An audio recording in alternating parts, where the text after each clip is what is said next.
वनूर अजसादना वनूर अरवाहिना वनूर हयातना वनूर ममातना वनूर अव्वलना वनूर आखिरना वनूर ज़ाहिरना वनूर बातिनना वनूर यमीनना वनूर क़ुद्दामिना वनूर इस्लामिना वनूर रब्बिना सय्यदना व मौलाना मुहम्मदन अब्दुहु व रसूलुहु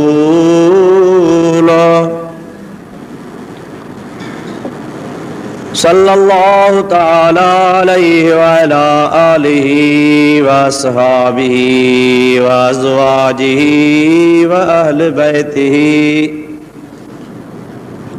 व ज़ुर्रिय्यतिहि व अहिब्बाइहि व उलमाए उम्मतिहि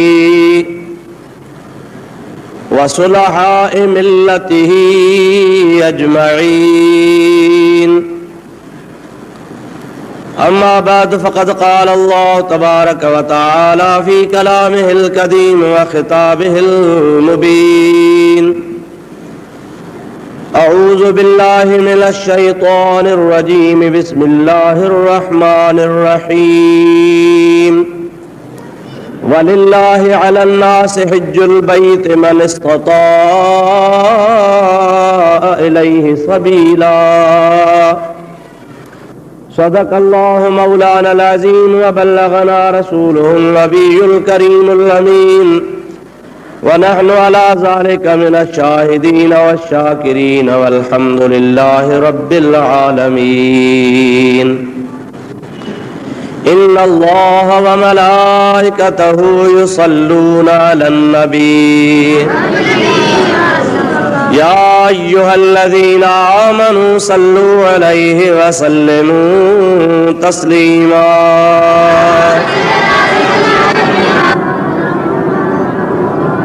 अल्लाहुम्मा सल्लि अला सय्यिदिना व नबियिना व मौलाना मुहम्मदिन व आलिहि व अस्हाबिहि व बारिक व सल्लिम अलैहि। बिरादरान इस्लाम, प्यारा मुसलमान भाइरों, अजीज दोस्तों, अल्लाह ताला जल जलालहु व मनवालहु जे पाक कलाम कुरान मजीद मझा नए मौजू जे सिलसिले में मुआयत करीमा वहां जे आॾो तिलावत कई आ, जंहिंजे बारे में चंद गुज़ारिशूं तव्हांजी ख़िदमत में अर्ज़ करणियूं आहिनि। दुआ कयो अल्लाह ताला शाह हक़ ऐं सच बयान करण जी तौफ़ीक़ अता फ़रमाए। तव्हां सां सभिनी खे अल्लाह ताला हक़ ऐं सच ॿुधी उन ते अमल जी बि तौफ़ीक़ अता फ़रमाए। मुसलमान जे मथां अल्लाह ताला जेतिरा फ़र्ज़ मुक़रर कया आहिनि, उन्हनि फ़र्ज़नि मां हिकिड़ो फ़र्ज़ हज बि आहे। आम तरह सां इस्लाम जे बुनियाद जे लाइ जेका हदीस पाक नबी पाक अलैहिस्सलाम ॿुधाई आहे त 5 शयूं इस्लाम जो बुनियाद आहिनि: नमाज, रोज़ो, हज, ज़कात, उन खां अव्वल ला इलाहा इल्लल्लाह मुहम्मदुर रसूलुल्लाह चवण। हज़रत मौलाना मखदूम मोहम्मद हाशिम ठटवी रहमतुल्लाह अलैह फ़राइज़ुल इस्लाम जे नाले सां हिकिड़ो किताब लिखियो आहे। उन बुज़ुर्ग फरमायो आहे ऐं हुन हदीस ऐं क़ुरान पाक जे रोशनी में ॿुधायो आहे त मुसलमान खे मुसलमान हुजण जे लाइ 120 फ़र्ज़ आहिनि जेके मञणा पवंदा, अमल करणा पवंदा। 120 फ़र्ज़नि मञण खां बाद में हू मुसलमान थींदो आहे। आम तरह सां इहे 5 ॻाल्हियूं आम मुसलमान ॿुधायूं वेंदियूं आहिनि। बहरहाल इन्हनि जो तफ़सील इंसान जे पूरी ज़िंदगीअ खे मुहीत आहे। जॾहिं इलाको मुसलमान ॼमे थो, जेसी ताईं हू वञी मरे थो, एसी ताईं हुनजे पूरी ज़िंदगीअ में वक़्तन फ़वक़्तन हुनजे मथां अल्लाह पाक जे तरफ़ खां फ़राइज़ आहिनि। उन्हनि फ़र्ज़नि ते मुस्लमान खे अमल कबो आहे के अहिड़ा फ़र्ज़ आहिनि जो हू पाण हुन ते अमल कंदो आहे, ऐं के अहिड़ा फ़र्ज़ आहिनि जो हू वरी ॿियनि ते हुनखे अमल कराईंदो आहे। अल्लाह ताला जे ज़ात बाबरकात जे तरफ़ खां मुस्लमान जे मथां फ़राइज़ आहिनि। फ़र्ज़ जी माना ज़रूरी आहे, लाज़मी शइ आहे, जंहिंजो हुजणु इंसान जे लाइ लाज़मी आहे। अगरि उहे शयूं न हूंदियूं त हुनजी मुस्लमानी मशकूक आहे। दुआ कयो अल्लाह ताला जी ज़ात बाबरकात असांखे फ़राइज़ जी अदायगी जी तौफ़ीक़ अता फ़रमाए। अॼु मां अवां जी ख़िदमत गिरामी में पुराणे मौज़ूअ खे इन जे लाइ मूं छॾे ॾिनो आहे त हू पंहिंजी जॻह ते अहम ज़रूरु आहे, पर हाणे ही जेको मथां महीनो इंशाअल्लाह सुभाणे शुरू पियो थिए, इन जे लाइ असांखे तमामु थोरो टाइम मिलंदो। इन करे मां अॼु तव्हांजे आॾो हज जे बारे में कुझु अर्ज़ु कंदुसि। ख़ुदा तबारक व तआला जल जलालहू अमन वालो शल तव्हां असांखे अमल जी तौफ़ीक़ अता फ़रमाए। सलात पढ़ो तव्हांखे मां आयत करीमा जो तर्जुमो ॿुधायां। अल्लाहुम्मा सल्लि अला सय्यिदिना व नबियना व मौलाना मुहम्मद व आलिहि व सहाबिहि व बारिक व सल्लिम अलैहि। अल्लाह ताला जल जलालहू अमन वालो पंहिंजे पाक कलाम इरशाद फरमायो, वलिल्लाहि अलन नास हिज्जुल बैत मन इस्तता इलैहि सबीला। खुदा ताला जी ज़ात बाबरकात फरमाए त जंहिं बि माण्हूअ खे, मुसलमान खे, अल्लाह ऐं अल्लाह जे हबीब खे मञण वारे मुसलमान खे बैतुल्लाह शरीफ ताईं पहुचण जी ताक़त हुजे, उन जे मथां अल्लाह पाक जल जलालहू अमन वालहू हज खे फ़र्ज़ फरमायो आहे। लफ़्ज़ थोरा पर मफ़हूम तमामु घणो। जेको माण्हू बैतुल्लाह शरीफ ताईं पहुचण जी इस्तिताअत रखे, बैतुल्लाह शरीफ ताईं पहुचण जी तौफ़ीक़ रखे, पोइ हा माली तौफ़ीक़ बि हिन सां गॾु आहे, जिस्मानी तौफ़ीक़ बि हिन सां गॾु आहे। हिकिड़ो मालदार आहे पर हुनजा हथ पेर वढियल आहिनि, या मालदार आहे पर बीमार आहे, दाइमुल मरीज़ आहे, या मालदार आहे पर का अहिड़ी रुकावट आहे जो पहुची नथो सघे। इन खां अलावा पर जेकॾहिं रुकावट बि कान्हे, चङो भलो बि आहे, हिनखे का मनो बि कान्हे, पर माल हिनखे पहुचण जो कोन्हे, तौफ़ीक़त आहे पर अल्लाह ताला हुनखे माली ताक़त कान ॾिनी आहे, त इन जे मथां बि हज फ़र्ज़ कोन्हे। अल्लाह ताला जे ज़ात बाबरकात जेका इस्तिताअत हिते आयत करीमा में बयान फरमाई आहे, उहा ॿिन्ही तरफ़नि जी हुजे। माल बि हुनखे अल्लाह ताला जे ज़ात वटां अता थियल हुजे, त हुनखे सिहत बि अता थियल हुजे। ॿई शयूं हुजूं त ख़ुदा ताला जी ज़ात बाबरकात उन बाने जे मथां हज खे फ़र्ज़ फरमायो आहे। फ़र्ज़ इनकार करण सां, फ़र्ज़ जे इनकार करण सां माण्हू इस्लाम जे दायरे खां निकिरी वेंदो आहे। जेकॾहिं माज़ अल्लाह कंहिं बि हिकिड़े फ़र्ज़ जो इनकार कयई त फलाणी शइ फ़र्ज़ नाहे, मसलन चवे हज फ़र्ज़ कोन्हे, नमाज़ फ़र्ज़ नाहे, ज़कात फ़र्ज़ नाहे, रमज़ान जा फ़र्ज़ रोज़ा नाहिनि, माज़ अल्लाह जेकॾहिं का अहिड़ी हुन ॻाल्हि करे विधी त एतिरे चवण सां हुन शख़्स जो मुस्लमानी सां को वास्तो रहंदो ई कोन्हे, इस्लाम खां ख़ारिज थी वेंदो आहे, उहो काफ़रनि जे लिस्ट में शुमार थी वेंदो आहे। अल्लाह ताला जी ज़ात बाबरकात हज जे मथां, फ़र्ज़ जे मथां अमल करणु ऐं अक़ीदो रखणु ॿई लाज़िम रखिया आहिनि। हुन जे मथां एतिक़ाद रखणु बि ज़रूरी आहे, त हुन जे मथां अमल करणु बि ज़रूरी आहे। हिन आयत करीमा में अल्लाह ताला फरमायो, मन इस्तता इलैहि सबीला। अॻ में आहे वलिल्लाहि अलन से हिज्जुल बैत, बैत जो हज, बैतुल्लाह जो इरादो, ओॾह कसद करे वञणु, इहो अल्लाह ताला इस्तिताअत वारे जे मथां फ़र्ज़ फरमायो आहे। उन बैतुल्लाह शरीफ़ जो पसे मंज़र छा आहे, उन जे बारे में बि असांखे क़ुरान शरीफ़ ऐं हदीस पाक मां रोशनी जेका मिले थी, उहा तव्हांजी ख़िदमत में अर्ज़ु कयां त जीअं सही मसइलो तव्हांखे सम्झ में अची वञे। हिकिड़ो दफ़ो मोहब्बत सां दुरूद शरीफ़ मुंहिंजे आका ते पढ़ंदा हलो। अल्लाहुम्मा सल्लि अला सय्यिदिना व नबियना व मौलाना मुहम्मद व आलिहि व सहाबिहि व बारिक व सल्लिम अलैहि। मुंहिंजा प्यारा दोस्तो अज़ीज़ो, तबरानी कबीर में रिवायत आहे, उन रिवायत जो रावी सैयदना इमाम ज़ैनुल आबिदीन रज़ी अल्लाह ताला अन्हु आहे। इन खां अलावा इन रिवायत सगोरी खे अख़बार मक्का वारे अल्लामा अज़रकी रहमतुल्लाह अलैहि भी पंहिंजे किताब में बयान फरमायो आहे। कै माण्हूअ सवाल कयो इमाम ज़ैनुल आबिदीन रज़ियल्लाहु ताला अन्हु खां, ऐं प्यारा इमाम असांखे ॿिनि टिनि मसइलनि खां महिरबानी करे वाक़िफ़ फरमायो। फरमाइनि था कहिड़ो मसइलो आहे? पहिरों मसइलो आहे त बैतुल्लाह कॾहिं खां आहे, तवाफ़ जो मतिलबु छा आहे, हज कॾहिं खां शुरू थियो आहे। इहे टे मसइला तव्हां असांखे महिरबानी करे ॿुधायो, छाजे करे त तव्हां अहल बैत रसूल में शामिल आहियो। इमाम ज़ैनुल आबिदीन इमाम हसन साईं जो, इमाम हुसैन साईं जो फर्ज़ंद आहे। हज़रत अली मुर्तज़ा शेर खुदा रज़ियल्लाहु ताला अन्हु जो पोटो आहे। महबूब करीम अलैहिस्सलातु वस्सलाम जे प्यारी न्याणी हज़रत फातिमा ज़हरा जे औलाद मझो आहे। अहल बैत अतहार में शामिल आहे। इमाम साहब वॾो आबिद हो, वॾो ज़ाहिद हो। हुन जो नालो असुल में अली हुयो, पर ज़ैनुल आबिदीन हो मशहूर आहे। इन जे करे जो हज़रत इमाम ज़ैनुल आबिदीन एतिरी त इबादत कंदा हुआ, अल्लाह जे दरगाह में झुकी ख़ुदा खे सजदा कंदा हुआ, जो नालो कंहिंखे यादि कोन्हे को, सभु को चवंदो हो ज़ैनुल आबिदीन, इबादत कंदड़नि जो सींगार, आबिदनि जो सींगार। जेके अल्लाह जा आबिद बान्हा उन्हनि जो सींगार आहे। हज़रत इमाम ज़ैनुल आबिदीन सईद रज़ियल्लाहु ताला अन्हु जे लाइ एतिरो मशहूर मारूफ आहे त रात जे टाइम ते 1000 नफ़िल पढ़ंदा हुआ। 1000 नफ़िल जे लाइ रात जो टाइम आहे ई कोन। 720 मिंट रात जा, हिकिड़े मिंट जे लाइ हिकिड़ो नफ़िल सो बि पढ़ी कोन सघिबो। घटि में घटि तकिड़ो पढ़े त बि 3 मिंट लॻनि। हाणे से 720 मिंट रात पूरीअ में नफ़िल पढ़े 1000, इहे कीअं पढ़ंदो हो?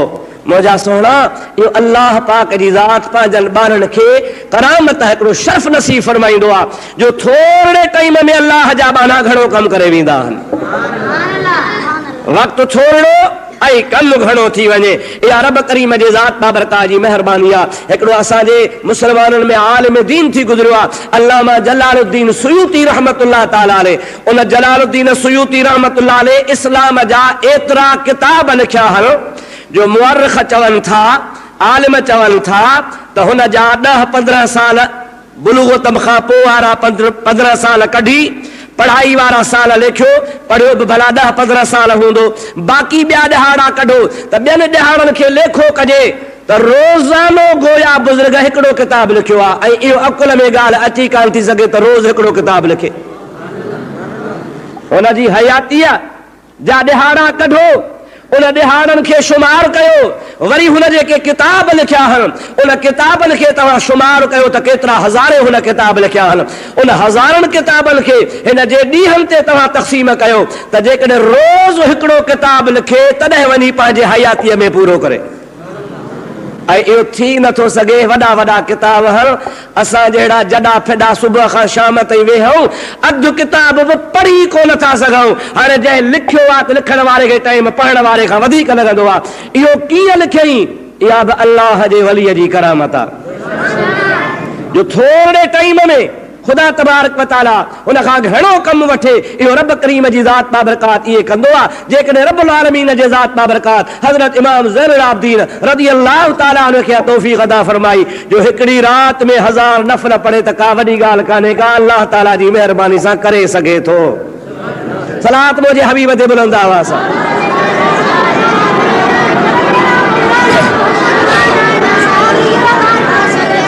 अञा मुहब्बत सां बुलंद आवाज़ सां।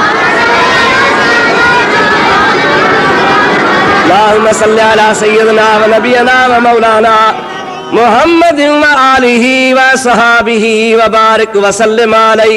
इमाम ज़ैनुल आबिदीन खां सवाल कयो वियो आहे, बैतुल्लाह कॾहिं खां आहे, तवाफ़ छा आहे ऐं हज छा आहे? हज़रत इमाम ज़ैनुल आबिदीन रज़ियल्लाहु ताला अन्हु फरमाइनि था, इहा ॻाल्हि मूं पंहिंजे बाबे साईं खां ॿुधी आहे। मुंहिंजे बाबे साईं मूंखे ॿुधायो त इहा ॻाल्हि मां पंहिंजे बाबे अली मुर्तज़ा खां ॿुधी आहे। अली मुर्तज़ा फरमाईंदा हुआ, इमाम ज़ैनुल आबिदीन फरमाइनि था, इहा ॻाल्हि मां पंहिंजे मुहम्मद अरबीअ खां ॿुधी आहे। इहा आहे सनद। मां कंहिंखां ॿुधो, जंहिंखां मूं ॿुधो उन कंहिंखां ॿुधो। उन मुझे बुधंदड़ वरी कंहिं टे खां ॿुधो, उहो टियों केरु आहे उन कंहिं खां ॿुधो। इमाम ज़ैनुल आबिदीन रज़ी अल्लाह ताला अन्हु फरमाइनि था मूंखे ॿुधाइण वारो बाबो हुसैन आहे। हुसैन साईं फरमाए थो मूंखे ॿुधाइण वारो बाबो अली आहे। हज़रत अली साईं फरमाइनि था मूंखे ॿुधाइण वारो हज़रत मुहम्मद अरबी आहे। नबी करीम खां सवाल कयो वियो आहे, इहो साॻियो ई सुवाल, या रसूल अल्लाह काबो कॾहिं खऊं आहे, तवाफ़ छाहे, हज छाहे? हज़रत नबी करीम जी ज़ात बाबरकात फरमाइनि था क़ुरान मजीद में आहे, अल्लाह ताला फरमायो इज़ क़ाल रब्बुका लिल मलाइकति इन्नी जाइलुन फिल अर्द खलीफ़ा। ओ मुंहिंजा मलाइको अव्हां खे इत्तला हुजे, मां रब करीम तव्हां खे ॿुधायां थो तव्हां ज़मीन जे अंदरि पंहिंजो ख़लीफ़ो पैदा कंदड़ आहियां, करण वारो आहियां। मलाइकनि खे रब चयो त मां ख़लीफ़ो थो ठाहियां। हाणे हे जवाब थो सवालनि जो, ॻाल्हि गौर सां दिमाग़ में रखिजो। मलाइकनि चयो मौला हिन खे न ठाह, खून कंदो, झेड़ा कंदो, रत वहाईंदो, क़त्ल कंदो, इबादत जी तोखे ज़रूरत आहे त साईं इबादत लाइ काफ़ी आहियूं। मता चवी त इंसान इबादत करण खां पोइ मां रब करीम जो शान अञा वधाईंदो। न मुंहिंजा मौला इबादत इन खां असां घणी कंदासीं, इन खे पैदा न कर असां न को ज़िना कयूं, न को चोरी कयूं, न को कूड़ ॻाल्हायूं, न को क़त्ल कयूं। ला यासून अल्लाह मा अमरहुम व यफ़अलून मा युअमरून। मलाइक सगोरा अल्लाह जी बेफरमानी कोन कंदा आहिनि, जीअं रब करीम उनखे फरमाईंदो आहे उन ते अमल कंदा आहिनि। तंहिंजे करे मौला असां में कंहिं बि क़िस्म जे बुराई गुनाह ॾोह जो शक शुबो बि कोन्हे, इम्कान ई कोन्हे को आदम में, आदम जे औलाद में इहे ऐब हूंदा। क़त्ल कंदो, झेड़ा कंदा, फसाद कंदा, माण्हू मारींदा, ज़मीन खे रत सां भरे छॾींदा। तंहिंजे करे इन्हनि खे पैदा न कर, असां ई तुंहिंजे लाइ काफ़ी आहियूं। ख़ुदा ताला जी ज़ात बाबरकात मलाइकनि खे जवाब ॾिनो इन्नी अअलम मा ला तअलमून। मलाइको तव्हां पंहिंजी ॻाल्हि था कयो, पर मां रब करीम तव्हां खे ॿुधायां थो त आदम जे पैदा करण में जेको राज़ आहे उनखे मां ॼाणा थो, तव्हां ॼाणो ई कोन था। आदम छो थो पैदा कयां उहो मूंखे ख़बर आहे। मलाइक चुप थी विया, ठीकु आहे साईं, हाणे असां ॼाणो ई कोन था, पोइ एतिरा साॼो तो असांखे चयो ॿुधायो त मां पैदा थो कयां। असां पंहिंजे तरफ़ खां पंहिंजी राय ॾिनी। हाणे जॾहिं चवी थो ला माला तालमून, तव्हां ॼाणो ई नथा, असां बसि कईसीं, बसि त बसि हथ कढ चे हथ कढियासीं। मलाइकनि पंहिंजो पाण में सलाह कई, मशवरो कयूं, असां गुस्ताखी कई आहे। रब फरमायो त आदम थो जोड़ियां, असां चयो आहे मौला तुंहिंजी मर्ज़ी। असां वरी चयो त न मौला नहनु नुसब्बिहु बिहम्दिका व नुक़द्दिसु लक, असां तुंहिंजो हम्द कंदासीं, तस्बीह कंदासीं, या चवणी असांखे ॻाल्हि कान ही। वरी असां चयो यस्फिकु दिमा, रत वहाईंदो, खून कंदो, झेड़ा कंदो। अल्लाह जे कारीगरी में असां माज़ अल्लाह हथ विधा, दख़ल ॾिनो आहे। ठही ॻाल्हि कान यार, इहे पाण खे करिणो कोन हो, करिणो कोन हो, ग़लती थी वई आहे। हाणे जे ग़लती थी वई आहे त पाए पांद गिचीअ में अंगण जे अचनि, अवगुण ऐब कचायूं ढकन थी ढकजन, पो तोड़ी लख हुजन तब माफ़ियूं ॾिजन में धरा। हाणे ॿी वाह कान्हे, अचो त साईंअ खे रिझायूं, रब खे परचायूं। कावड़जी पियो हूंदो ऐं फरमाए पियो इन्नी आलम माला तालमून, मां ॼाणा थो, तव्हांखे कहिड़ी ख़बर। हाणे पाण त चई वेठासीं, हाणे चईअ जी माफ़ी वठूं। मलाइकनि सभिनि खे सम्झ में ॻाल्हि आई त ॻाल्हि सही आहे, वाकई इन खां सवाइ ॿियो को चारो ई कोन्हे। माफ़ी वठो रब करीम खां, असांखे ख़ालिक जे आॾो इहो चवणो न हो। गिलराच मजालस्त कि पुरसद गिलाल अज बारच में साजी वच में शिकनी। मिट्टी के हक़ ही कोने जो कुंभर खां पुछे छो थो डुगी, छो थो लताड़ी, छो थो पानी जी, छा थो ठाही छा नथो ठाही। मिट्टी वेचारी चुप हूंदी आ, जीअं वणे कौरो ठाहे दिलो ठाहे टांगी ठाहे छा वञी मदद करे वारो आहे। तंहिंजे करे रब करीम जी ज़ात बाबरकात खां असां जेको सवाल कयो आहे इहो असांखे करणो कोन हो। अलाह पाक खां अचो त माफ़ी वठूं। हाणे माफ़ी वठण जो न तरीक़ो इख्तियार कयो ॾाढो मज़ेदार। सैयदना इमाम ज़ैनुल आबिदीन हुज़ूर जे रवा सां फरमाइनि था पिया सलात पढ़ो कहिड़ो तरीक़ो मां तोखे ॿुधाईंदो हलां।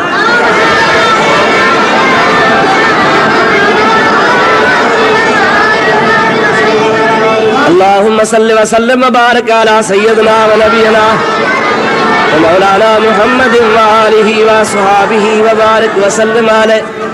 इमाम ज़ैनुल आबिदीन सही रज़ी अल्लाह ताला ने फरमायो था मलाइकन माफ़ी वठण जो तरीक़ो इख्तियार इहो कयो जो सभु पाण में गॾिजी टोला करे अल्लाह पाक जल जलालहू अमन वालहू जे अर्श जे हेठां बैतुल मामूर हुननि जी जिहत काबतुल्लाह वांगुरु अल्लाह अॻे ठाहे छॾियो आहे।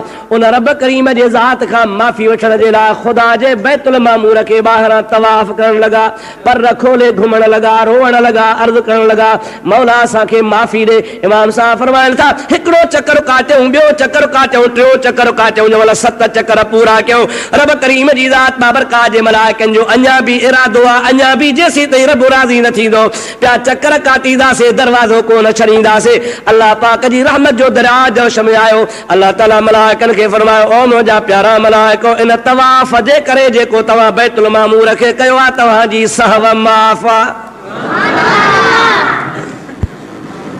मलाइक मासूम आहिनि, गुनाह कोन कंदा आहिनि, तंहिंजे करे सहव चई सघिबो, गुनाह कोन चइबो। अल्लाह ताला जी ज़ात बाबरकात फरमाए तव्हां खां जेका सहव थी वई आहे, इहा भुल थी वई अथव, जेको लफ़्ज़ तव्हांखे न चवणो हो अव्हां खां चइजी वियो आहे, इन जी मां तव्हांखे हिन तव्हांजे तवाफ़ जे करे माफ़ी थो ॾियां। ख़ुदा बाने खे माफ़ कंदो बशर्ते के बानो माफ़ी वठे, पर जे ख़ताब करे माफ़ी बि न वठे माफ़ी मिलंदी न। सही तकड़ में न कयो फांसी पवंदो। ख़ुदा जी वरी मर्ज़ी आहे। अल्लाह तबारक व तआला जल जलालहू अमन वालहू एॾो महिरबान आहे जो बानो ख़ताब कंदो आहे ऐं बानो वरी घुरंदो बि न आहे त बि माफ़ करे छॾींदो आहे। घुरे त हूअं ई ॾींदो, पर कॾहिं कॾहिं अहिड़ी बि महिरबानी कंदो आहे जो बानो गुनाह जी माफ़ी न बि वठे त माफ़ करे छॾींदो आहे। छो त गुनाह माफ़ उहो कराइबो आहे जंहिंखे बानो गुनाह सम्झंदो आहे। जागो था निंड अथव।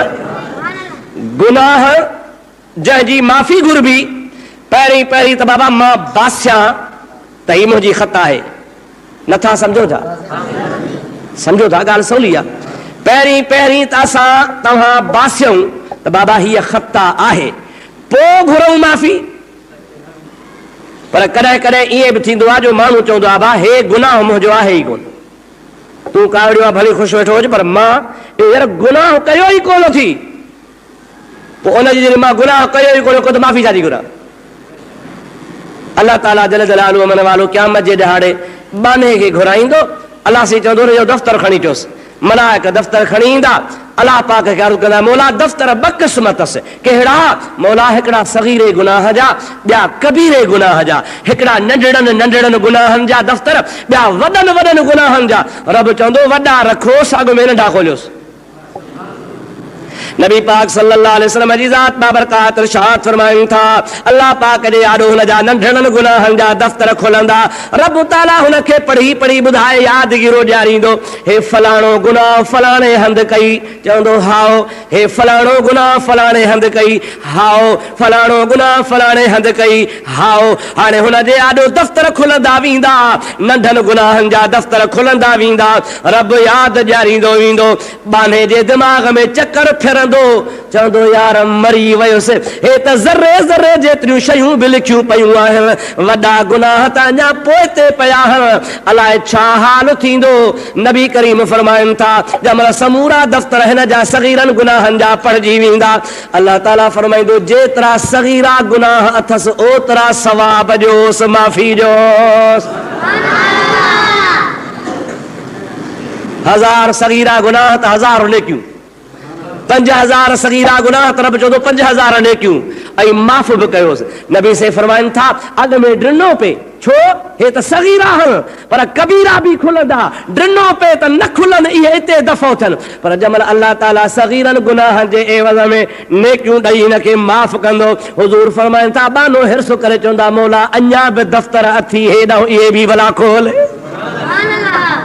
हाय हाय माना अॻे ड्रिनो पे पर हाणे रब करीम जे ज़ात बाबरकात गर्द कंदो आहे त मुंहिंजा हे गुनाह बि आहिनि महबूब करीम जी ज़ात बाबरकात फरमाइनि था त रब करीम जी ज़ात बाबरकात हुन जे मथां तमामु राज़ी थींदा ऐं ख़ुदा तबारक व तआला जी ज़ात बाबरकात तबस्सुम फरमाईंदा त मुंहिंजो बानो अॻ में ड्रिनो पे त मुंहिंजा नंढड़ा गुनाह बि लिका पिया हुजनि वॾनि जो त अलाए छा थींदो पर जंहिं ॾिठई त रहमत जो दरिया माफ़ी में अची वियो आहे त हाणे पाण पियो ॾसे त साईं मुंहिंजा ॿिया बि गुनाह अथी हाणे मूंखे ॿुधा त ख़ुदा ताला बिना घुरण जे बि माफ़ करे थो या न ॾाढे त ॻाल्हायो सॼण पर जेकॾहिं उहा त संदसि महिरबानी आहे जो बिना घुरण जे माफ़ करे इहा संदसि महिरबानी आहे पर पंहिंजो फर्ज़ आहे त घुरूंसि पंहिंजो फर्ज़ आहे त अल्लाह ताला जी ज़ात बाबरकात पंहिंजे ॿारनि खे फरमाईंदो आहे कुल या इबादी अल्लज़ीना असरफू अला अनफुसिहिम ला तक़नतू मिन रहमतिल्लाह इन्नल्लाह यग़फिरुज़्ज़ुनूब जमीआ इन्नहू हुवल गफूरुर रहीम ऐ मुंहिंजा प्यारा नबी पाक सल्लल्लाहु अलैहि वसल्लम मुंहिंजनि ॿारनि खे तूं चई ॿुधाए त अल्लाह पाक जे रहमत मां न उमेद न छयो अल्लाह पाक जी ज़ात बाबरकात जा गुनाह बख़्शींदड़ बि आहे त रहम करण वारो बि आहे बाने जो कमु आहे रब करीम खां घुरे रब जो कमु आहे पंहिंजे बाने खे माफ़ फरमाए दुरूद शरीफ़ बुलंद आवाज़ सां हज़रत हबीब ते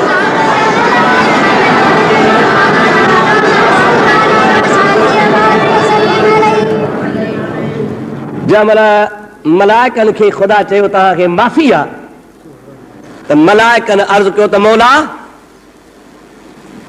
असांखे माफ़ कयो थी भला जेकॾहिं का ॿी मख़लूक तुंहिंजो गुनाह करे उन जे लाइ जेका मुकल्लफ़ मख़लूक हुजे उन जे लाइ माफ़ी जो तरीक़ो कहिड़ो आहे रब ताला जी ज़ात बाबरकात फरमाए थो उन्हनि जे लाइ बि मां तरीक़ो अहिड़ो ई थो कढां जहिड़ो मूं तव्हां लाइ कढियो आहे तव्हांखे बि नज़रिए मां माफ़ कयो आहे ॿी मख़लूक जेका मुकल्लफ़ मख़लूक हूंदी उनखे बि मां नज़रिए मां फरमाया हाणे अॻिते वरी आदम अलैहिस्सलाम खे अलाह सजदा कराया मलाइकनि खे झुकायो मलाइकनि आदम खे सजदा कया अल्लाह ताला ख़िलाफ़त जो हुनखे ताज पारायो जन्नत में रहायो जन्नत में अकेलो आहे अकेले खे वहशत मालूम थी आहे अल्लाह पाक जी दरबार में रुके या इलाहुल आलमीन अकेलो आहियां ख़ुदा ताला जी ज़ात फरमाए त घबराए न तो जो जोड़ो बनाया थो खॿी पासुरीअ में सीनो हे पंहिंजा 7 हथ थियनि तरी एॾो वॾो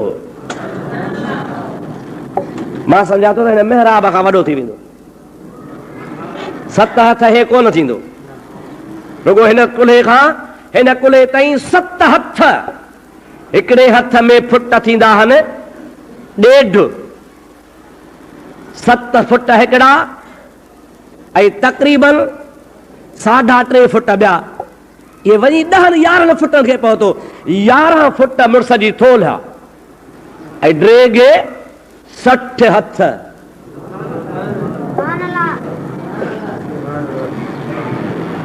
आदम अला नबी अलैहिस्सलाम खे अल्लाह ताला ख़लीफ़ो बनायो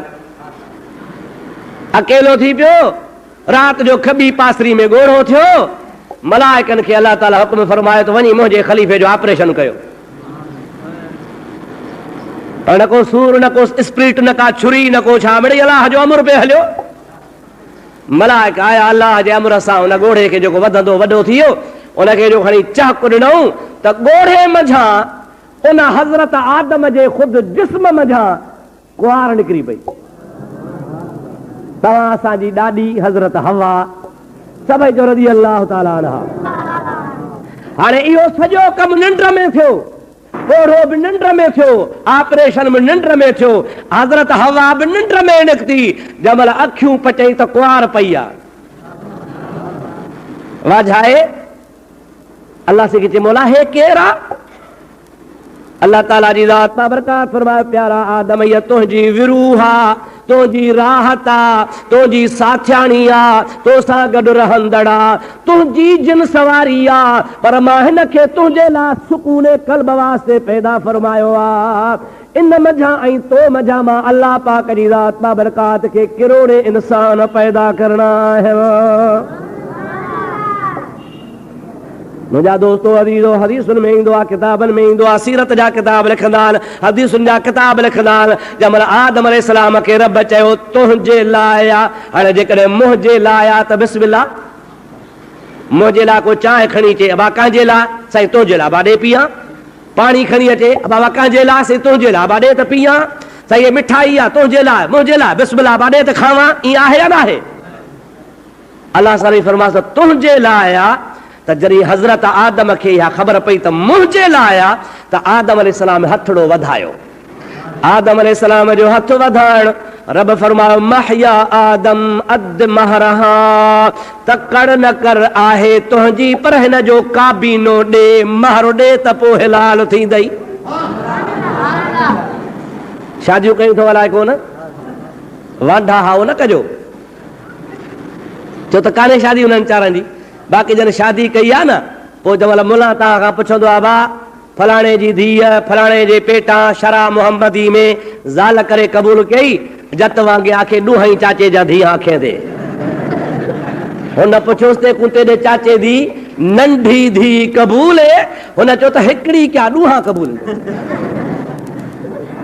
वरी मुला चवंदो थी बाबा काबीन में छा थो ॾे, महर में चवंदो हा जेका मूं वारी लुंडी ॻऊं आहे सो थो ॾियांसि। माईअ जे नाले करे ॿिए ॾहाड़े रसो सिंगनि में विझी पिड़ी ते विकिणी पाण खे ख़र्ची करे छॾिजे। अड़े पिटिया ॾिनई ज़ाल खे, ॾिनई बि हा लुंडी, ऐं उहा बि वरी पिड़ीअ ते विकिणी पाण ज़ाल खे ॾे कोन थो। नबी पाक सल्लल्लाहु अलैहि वसल्लम फरमायो आहे जेसीं ताईं घर वारी इजाज़त नथी ॾे उहा काबीन वारी शइ तुंहिंजे मथां हराम आहे। रसूलुल्लाह ॾाढ़ी मुबारक खे सुम्हण जे टाइम ते फणी ॾेई रहिया आहिनि। मोमिननि जी मां आयशा सिद्दीक़ा रज़ियल्लाहु ताला अन्हा पुछे थी या हबीब अल्लाह सुम्हण महिल फणी कान ॾिबी आहे, ॿाहिरि घर खां कमकार ते वञिबो आहे, बाज़ार में दोस्तनि ॾे त पोइ सिंगार करे वञिबो आहे, सुम्हबो आहे त माशा अल्लाह अवां सुम्हण जे टाइम ते कंगो कढी फणी ॾेई सुम्हो था, ॻाल्हि कहिड़ी आहे? नबी से फरमाइनि था जेको ॾाढ़ी मुबारक खे सुम्हण जे टाइम ते फणी ॾींदो उन तां कर्ज़ लही वेंदो। सुम्हण जे टाइम ते ॾाढ़ी मुबारक खे कंको ॾींदो उन तां छा थींदो अदा? जेके कूड़ा आहिनि था तन ते छा त कर्ज़ आहे ई कोन को, लथो पियो अथनि तो हाणे केरु खफ़ो करे, ॾियणो कोन अथनि। साईं सोचे थो हुनखे ॾियण जी नियत ई कान्हे तरी कंगो धारणी कोन था पिया। सलात मुंहिंजे हबीब ते बुलंद आवाज़ अल्लाहुम्मा सल्ली अला सय्यदना व मौलाना मुहम्मद व आलिहि व असहाबिहि व अज़वाजिहि व बारिक वसल्लम। वरी मोहब्बत सां बुलंद आवाज़ अल्लाहुम्मा सल्ली अला सय्यदना मौलाना मुहम्मद व आलिहि व असहाबिहि व बारिक वसल्लम अलैहि। उम्मुल मोमिनीन आयशा सिद्दीक़ा हबीब जी कुंवारा पुछे थी मुंहिंजा सोहणा अवां था चओ त जेको कंगो ॾींदो आहे ॾाढ़ी मुबारक खे सुम्हण जे टाइम ते उन तां कर्ज़ लही वेंदो आहे, भला अव्हां ते बि को कर्ज़ आहे छा? मदीने जो मीर फरमाए थो आशा मूं तोसां जॾहिं लाकू शादी कई आहे तोखे जेको मां काबीन ॼणो कयो हो सो अञा मां मुहम्मद करीम ते कर्ज़ आहे मां ॾेई न सघियो आहियां। मुंहिंजो हबीब फरमाईंदा हा अल फ़क़र फ़ख़री, फ़क़ीरी ऐं मिस्कीनी मां मुहम्मद करीम जो फ़ख़्र आहे। ज़ाहिर में हथ ख़ाली, ज़ाहिर में कर्ज़ी, पर पाण फरमाईंदा लओ शे तो लसारत मयल जिबालो ज़हबन वल फिद्दतल। जेकॾहिं मां मुहम्मद करीम सल्लल्लाहु अलैहि वसल्लम पंहिंजी मर्ज़ी हलायां ऐं इशारो खणी कयां त मके मदीने हिजाज़ जा सभु जबल सोन जा थी करे मां सां गॾु घुमंदा वतन। पर मुंहिंजे महबूब करीम दौलत खे दुनिया के सोन के पसंद कोन फरमायो, गरीबी का पसंद फरमायो। ऐं पाण दुआ घुरंदा हा, अल्लाहुम्मा अहयिनी मिस्कीनन व अमितनी मिस्कीनन वहशुरनी फी ज़ुमरतिल मसाकीन। या इलाहुल आलमीन, जेकॾहिं मूंखे जीअरो दुनिया में रहाई ऐं हलाई त मूंखे मिस्कीन करे रहाइजां, पर जेकॾहिं मां हिन दुनिया मां लाॾाणो कयां त मिस्कीनी हाल में लाॾाणो कयां। पर या अल्लाह, जेकॾहिं मां क़यामत जे ॾिहाड़े उथां त मां मूंखे मिस्कीननि में करे उथारजां। हुज़ूर से फरमायो आहे, हिकिड़े पासे दुनियादार निमाज़ी आहे, आबिद ज़ाहिद हाजी आहे, ॿिए पासे ग़रीब निमाज़ी आहे, आबिद ज़ाहिद आहे, अल्लाह अल्लाह करण वारो आहे। हो बि अल्लाह अल्लाह थो करे, हो बि अल्लाह अल्लाह थो करे, पर हो दुनियादार आहे, हो ग़रीब आहे। नबी से फरमाइनि था, क़यामत जे ॾिहाड़े उन ग़रीब जे लाइ दुनियादार खां 40 साल अॻु में दरवाज़ो जन्नत जो खुलंदो। दौलतमंद वार बीठो हूंदो, 40 साल खां बाद में वेंदो। इन जे करे मुंहिंजे नबी करीम खे ग़रीबी पसंदि हुई, मिस्कीनी पसंदि हुई, ऐं पाण मिस्कीननि जी मदद कंदा हुआ। आम मुस्लमान खे बि तरग़ीब ॾियारींदा हुआ त मुस्लमान जी मदद कयो, छो त हिन में वॾे खां वॾो सवाबु आहे। अल्लाह पाक जे हबीब खे ख़ुदि मिस्कीनी पसंदि हुई। इहा मुंहिंजे महबूब जी मिस्कीनी इख़्तियारी हुई, इज़्तिरारी न हुई, माना पाण क़बूल कई हुयऊं, मजबूरी न हुई। हिकिड़ी हूंदी आहे माण्हू ते मजबूरी, नबी पाक जी ज़ात बाबरकात ते मजबूरी कान हुई, बल्कि मुंहिंजे हबीब जी पसंदि हुई। सलात मुंहिंजे हबीब ते बुलंद आवाज़ पढ़ंदा।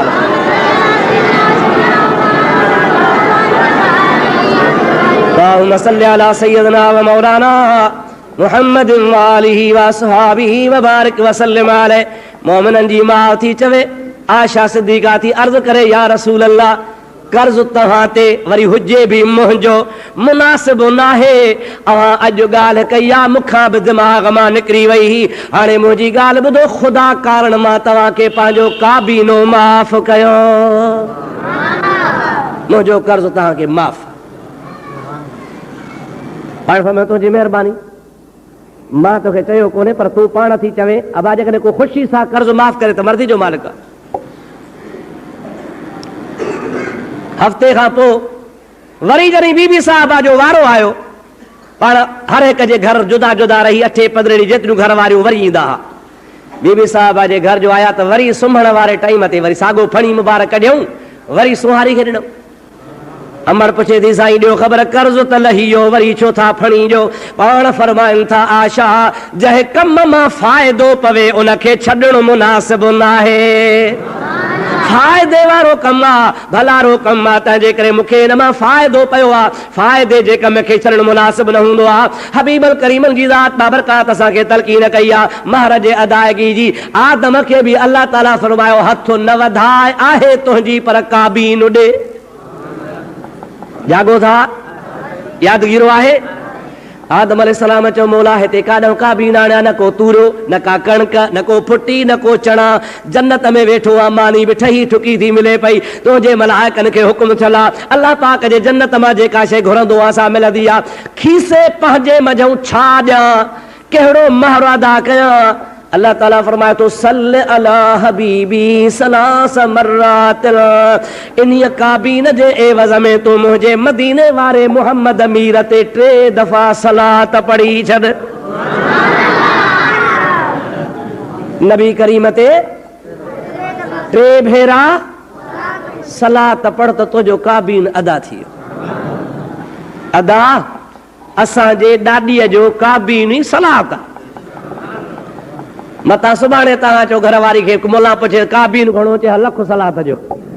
तव्हां ते कोन्हे, इहो हज़रत आदम ते हो। अव्हां खे ॾोक ॾियणा पवंदा। मुंहिंजे महबूब मुहम्मद अरबी सल्लल्लाहु अलैहि वसल्लम जे शान खे आदम जे आॾो ज़ाहिर करणो हो। जीअं आदम अलैहिस्सलाम खे पतो पइजी वञे त आदम, तो दिलि में सोचींदे हे त जॾहिं रब करीम मूं में रूह फूकियो हो, मां अखियूं मथे खयूं हूं त जन्नत ते लिखियो पियो हो, ला इलाहा इल्लल्लाह मुहम्मदुर रसूलुल्लाह। उन ॾींहं खां वठी करे सोचींदो हुए, इहो केरु आहे जंहिंजो नालो अल्लाह जे नाले सां लिखियलु आहे। अल्लाह ताला फरमाए थो, प्यारा आदम, जंहिंजे लाइ सोची पे उहो ई तुंहिंजो अरहबर आहे, उहो ई तुंहिंजी ज़ाहिरी औलाद मजो आहे। पर उन जे ई सदके मां रब तुंहिंजे मथां हज़रत हवा खे हलाल थो फरमाया। आदम, इहो बि ॿुधाए छॾिया त को अहिड़ो वक़्तु ईंदो जो इहो ई तोखे कम में ईंदो। कीअं कमु ईंदो आहे आदम खे पोइ थी ख़बर पए। सलात मुंहिंजे मुस्तफ़ा ते बुलंद आवाज़।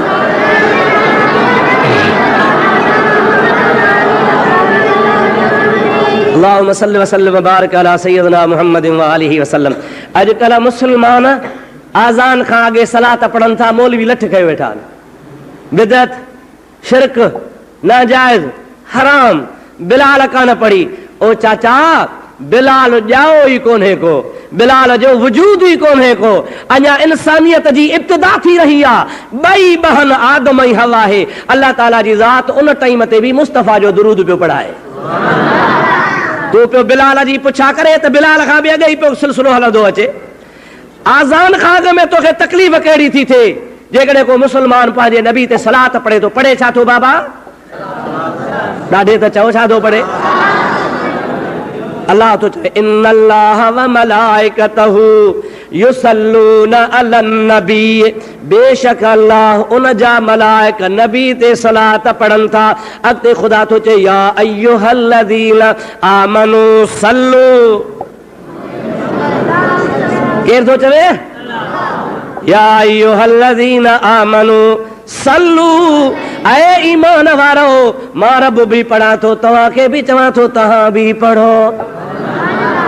रब पढ़े, मोमिननि खे चवे सल्लू पढ़ो, ऐं मौलवी चवे न पढ़ो। ज़ुल्म आहे या न आहे? ख़ुदा चवे पढ़ो, मलाइक बि पढ़नि, ख़ुदा बि चवे पढ़ो, ऐं पढ़े मुस्लमान, ऐं रोके बि सॾाइण वारो मुस्लमान। न पढ़ो। छो न पढ़ो? चई बिलाल को न पढ़ियो। पुछोसि ॾे ख़बर तो वारा कम बिलाल कया? मुला सॼो ॾींहुं पिने पियो, चंदो हथ में आहे, घर घर दर दर पियो ठोकरूं खाई पियो, न त बि ॿारनि खे बि पिनाई पियो। ॿारनि जे मथे ते थाल आहे, सॼे शहर जी मानी मुला जे पेट में त बि ढव नथो थिएसि। इहे कम बिलाल कया हा? तूं हज़रत बिलाल जी ॻाल्हि तो करे। बिलाल बस ते चढ़ियो हो, बिलाल लाउड लॻाया हा। हज़रत बिलाल रज़ी अल्लाह ताला अन्हु जे घर में फ्रिज हुई, हज़रत बिलाल जे घर में टीवी हुई।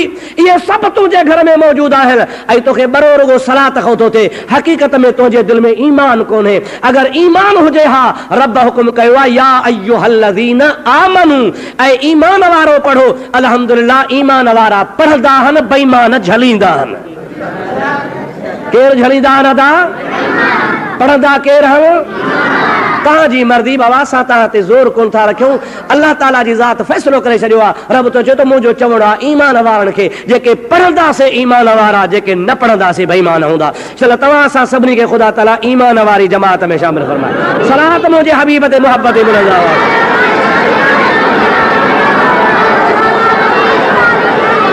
अल्लाहुम्मा सल्लि अला सय्यदिना व नबियना व मौलाना मुहम्मद व आलिहि व असहाबिहि व बारिक व सल्लिम अलैहि। मुंहिंजो महबूब जॾहिं मेराज ते पियो वञे, अल्लाह पाक अमर मलाइकनि खे फरमायो आहे कतारूं ॿधी बीहजो, मुंहिंजे हबीब जो इंतज़ार कजो, सलातो सलाम मुंहिंजे नबी ते पढ़बो।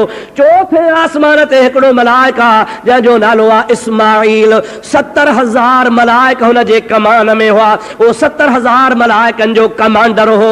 मलाइकनि खे चई अल्लाह जो अमर अथव, नबी अल्लाह बीही रहो। मलाइक बीही रहिया, पाण वरी वेही रहियो, इन ख़्याल सां त जॾहिं नबी ईंदो त पोइ उथंदुसि। जॾहिं ईंदो, कमांडर हो न सी, कमांडर। 70,000 मलाइक कमान में, पाण वरी वॾेरो 70,000 मलाइकनि जो शागिर्दो बीही रहो, पाण वेठो आहे। ईंदो साईं मां उथंदुसि। पर मुंहिंजे हबीब करीम जी ज़ात जी सवारी ईअं आई जीअं आसमान मां विझ चमकंदी आहे। जहीं पहर पुन्हूं वयो, पहरो न जागे सो। जंहिं घड़ी मुंहिंजो नबी लंघे वियो, ओ आह न खे नसीब कान थी, हबीब जे लाइ उथी कोन सघियो। महबूब आया ऐं विया हलिया। रब ॾमिर जी पियो। ख़ुदा ताला फरमायो इन इस्माईल मलाइक जा जेके नूरानी पर रहनि, इनखे बाहि ॾेई साड़े चोथे आसमान तां लाहे कोह काफ़ जे परी भर ज़मीन ते हथ पेर ॿधी ऊंधो छलाए छॾियोसि। मूंखे परवाह न आहे त को मलाइक आहे, मूंखे परवाह न आहे त 70,000 मलाइक जो कमांडर आहे, मूंखे परवाह न आहे त छा आहे, पर मुंहिंजे मदीने वारे मुहम्मद मीर जो अदब न कयो अथई। मां रब करीम जी ज़ात इस्माईल मलाइक खे सज़ा ॾेई ऊंधो टंगे थो छॾियांसि। हर जेको तख़्त तां किरे सो रोए या न रोए? अदा ॾाढे त ॻाल्हि आहे। ज़ारो ज़ार रोए थो। महबूब मेराज तां मोटी आया, उन इस्माइल मलाइक जी जिब्रील सां मुलाक़ात थी। महबूब हुन जो हाल जो ॾिठो, जिब्रील जो हुन जो हाल ॾिठो त जिब्रील खे रहम आयो। रहमत लिल आलमीन खे चई क़िबला कॾहिं तख़्त ते हो, कॾहिं पट ते पियो आहे। छा ॻाल्हि आहे साईं, तुंहिंजे लाइ रुॻो उथियो कोन, चयईं सुस्तड़ी कई त ईंदो त पोइ उथंदुसि। रब खे इहा ॻाल्हि न वणी आहे, हाणे तुंहिंजे करे किरियो पियो आहे। नबी करीम जी ज़ात फरमाइनि था मां रहमत लिल आलमीन आहियां, मुंहिंजे करे कंहिंखे नुक़सान कोन पहुचंदो। हो रोए थो, वञी इस्माइल मलाइक खे चओ घबराइण जी का ज़रूरत कान्हे का, जेकॾहिं साॻियो मक़ाम घुरिजई त मां मुहम्मद ते 3 भेरा सलात पढ़ी छॾ। छा कर? 3 दफ़ा मां मुहम्मद करीम ते इस्माइल मलाक सलात पढ़, ॾिस कीअं असांजो मक़ाम मिले थो या न। उन मलाक चयो सल्ले अला नबीना सल्ले अला मुहम्मद, वरी चओ सल्ले अला शफीअना सल्ले अला मुहम्मद।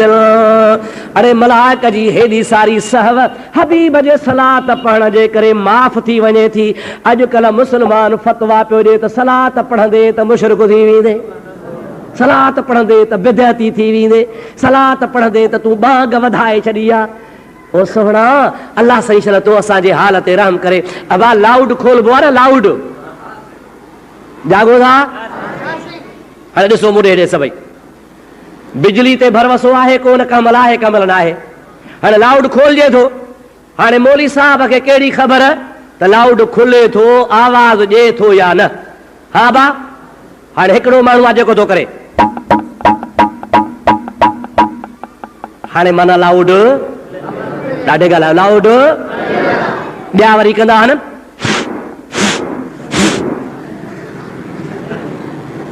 खिलो छो था, मां को चरियो त कोन आहियां। अबा ईअं आहे या न आहे? हिकिड़ो करे ठक ठक ठक जहिड़ो तबलो पियो वॼे, ऐं ॿियो वरी फूकट पियो हुजे जहिड़ो ढगो फासायो अथसि को। अबा हा न साईं। ऐं टियों वरी चवे अस्सलातु वस्सलामु अलैका या रसूल अल्लाह।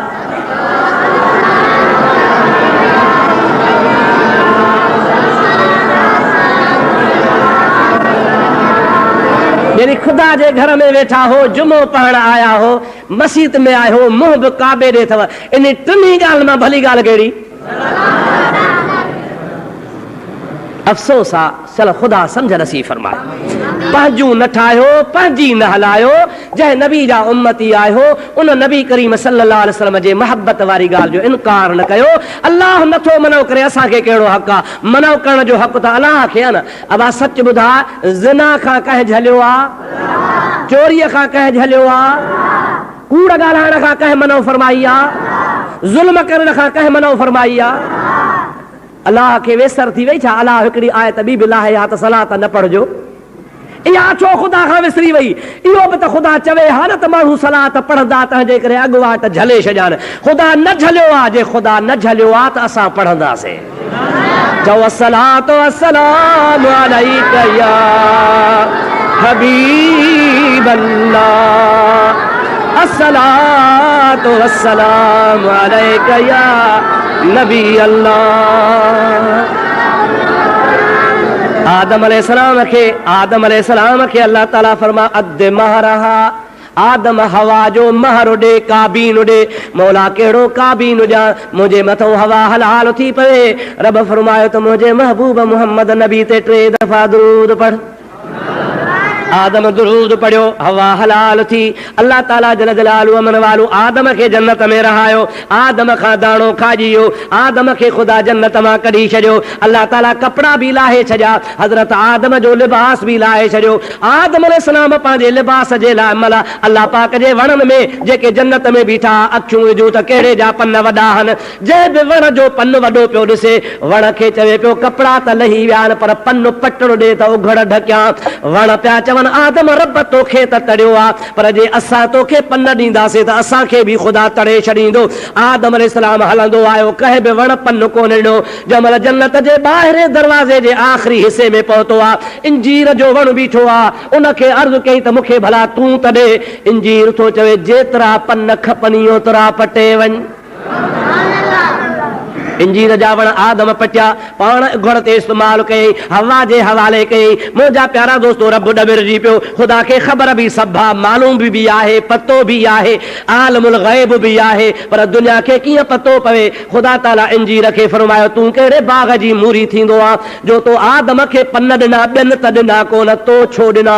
इंजीर थो चए, मौला तोखे सभु ख़बर आहे, पर मूंखां चवराई थो त चवां थो, मां आदम खे पन ॾिनो ई कोन्हे को। रब थो सॻु बीठो आहे, अञा पन मौजूद हल, कंहिंखे पन ॾिनई। रअयतु फी जबीनिही नूर मुहम्मद सल्लल्लाहु अलैहि वसल्लम, मां आदम जे पेशानीअ में मुहम्मद मिठे जो नूर ॾिठो हो। मुंहिंजे दिलि चयो त आदम खे कोन थो ॼां, मुस्तफ़ा जे नूर खे थो ॼां।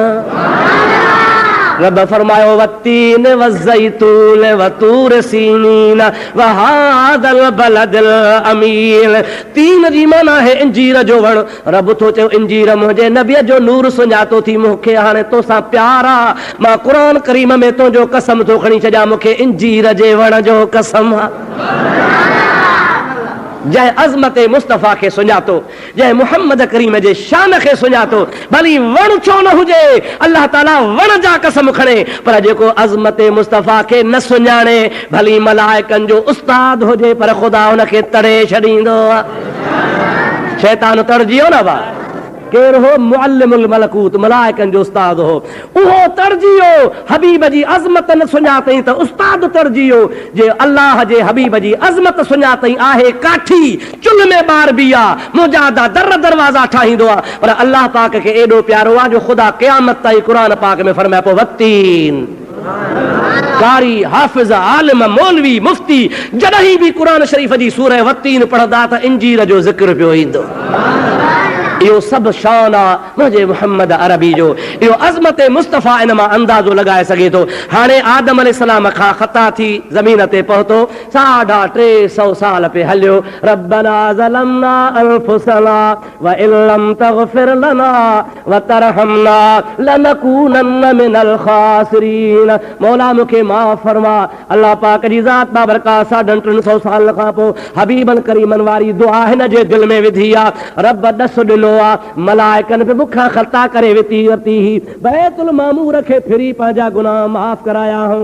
ओ प्यारा आदम, हाणे तुझे लाइ मां इन अव्वल बैत वुदिअ लिन्नास लल्लज़ी बिबक्कत मुबारका, इन बैतुल्लाह के मलाइकन खां ठहराए मके जे शहर में रखियो आ। आदम तोखां खता थे, तुंहिंजे बच्चन खां खता थे, इंसान खता जो घर आ। मलाइकन बैतुल मामूर के तवाफ करे माफ़ी वरती आ। तूं ऐं तुंहिंजा बच्चा काबतुल्लाह जो तवाफ करे गुनाह बख्शराईंदा। इमाम ज़ैनुल आबिदीन जो फरमाबा इहो अथव तवाफ जी इब्तिदा। याद आला विसरी वियो छा? फरमायो इहो आहे तवाफ जी इब्तिदा। तव्हां सवाल कयो हो त तवाफ छो छो, काबो छाहे, हज छाहे? हाणे हिकिड़ी ॻाल्हि मस थी आहे, टाइम अची पूरो थियो आहे। इंशाअल्लाह तबारक व तआला हयाती हूंदी त वरी ॿियूं ॻाल्हियूं। ख़ुदा ताला शल तव्हां असांखे बैतुल्लाह जो हज नसीब फरमाए। जंहिंखे ख़ुदा ताला हज जी तौफ़ीक़ नसीब फरमाई आहे, यानी दौलत आहे, उहो वञी हज करे अचे। पर जे हज न कंदो, नबी से फरमाइनि था तौफ़ीक़ हूंदे हज न करण वारो या यहूदी थी मरंदो या नसारो थी मरंदो। अल्लाह सही शल असांजे मुस्लमान खे यहूदी जे मौत खां ऐं नसारे जे मौत खां बचाए शल मरण जे टाइम ते ख़ुदा तव्हां असांखे कलमो नसीब फरमाए छॾे। अल्लाह सही शल तव्हांजा असांजा बेड़ा पार करे। बकाया ॻाल्हियूं हयाती हूंदी त ईंदड़ जुमे ते पेश कयूं। हाणे जन दोस्तनि सुनत न पढ़ी आहे, सुनत पढ़ो। अस्सलामु अलैकुम रहमतुल्लाहि व बरकातहू।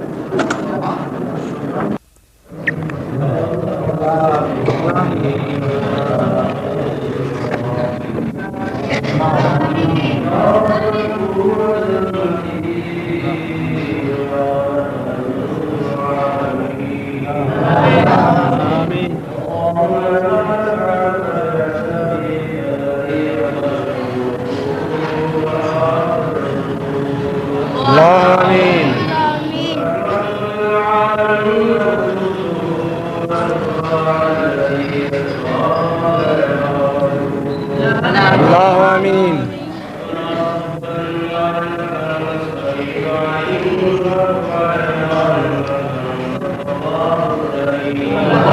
आमीन।